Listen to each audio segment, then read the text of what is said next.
Okay, you're going to scan the audience.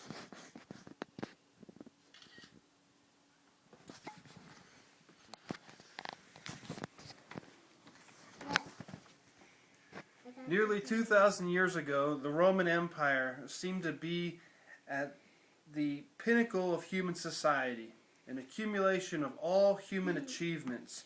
And historians feel that the fall of the Roman Empire was directly related to the breakdown of the family unit. We today are seeing a very similar situation going on all around the world, with divorce rates at epidemic levels. All of us have seen the basic family unit unravel before us. There's lots of reasons that contribute to this taking place. Many shy away from the commitment of marriage, pushing it off to a later time frame. Many getting married today are much later in years than they have been in the past, and that can be seen by our class demographic. In a demographic survey, about 80% of our class are in that window when most people get married for the first time, between ages of 20 and 40. So 80% of the class are in that window, but only about 26% of the class are actually married. That in of itself is not a problem. What the problem is that while most people, and it's the same is true of society, most people wait to get married, most people don't wait to have sex for the first time. Many of the damaging effects of dysfunctional families are the result. The family unit in society today would be greatly strengthened if people would refrain from extramarital sex. I want to discuss with you why people need to change their view of sexual relationships, how people can change their view, and what programs could be put into place, and what the benefit of this kind of change would be. First of all, consider statistics like this. According to the Journal of American Medical Association, 50% of all marriages fail. And that's not news. We're all well aware of that. Why is that the case, though? Consider this. 9 out of 10 Americans engage in premarital sex.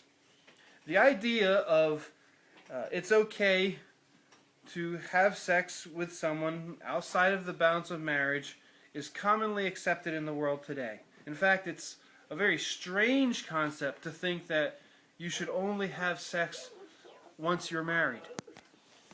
Why do you think, or why is someone might say, does that have an effect on marriages actually lasting? Well, think of some of the negative effects of premarital sex associated with it. Things like sexually transmitted diseases. According to Sandrock in his book Adolescence, 1 in 5 people in the United States have a sexually transmitted disease. 2/3 of all sexually transmitted diseases occur in people under the age of 25, and 1 in 4 sexually transmitted diseases occur in teenagers. The result are broken families. According to Marriage and Family Review, one editorial said, children from divorced families are more likely to have academic, behavioral, and psychological problems than children from non-divorced families. So that's not to say that a product of a divorced family is any worse or better than someone who is not, but what it means is that an individual who is born in a family of that has been the result of or experienced divorce is going to have a more difficult time in life. They're going to be more likely to have difficulties in their life, and then basically that unit of their family has been broken down into multiple units. How does extramarital sex affect this? Well, consider, if someone from the time they are sexually mature engages in sexual activity, it lessens the value and the need for them to wait until they are married to have sex, contributing to this problem. Infidelity, of course, individual who is married and leaves outside the marriage bounds to have sex naturally often results in divorce. So what can be done? 2 proposals. One is education. Educating people on the benefit of morality, basic morality.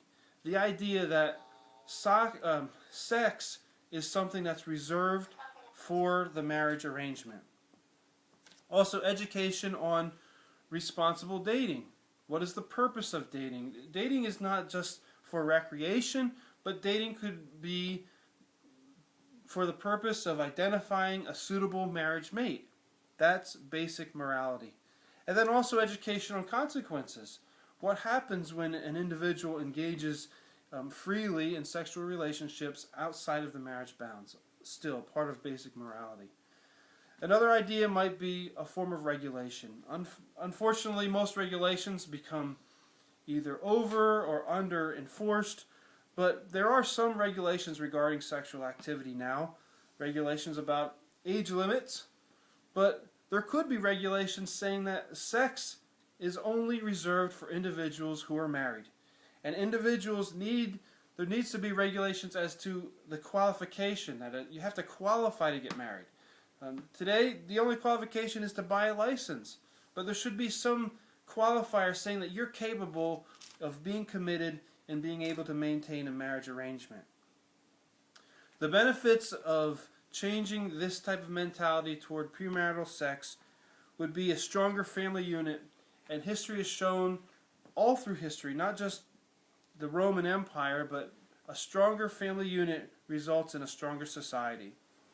In conclusion, who of us would not want to be happy?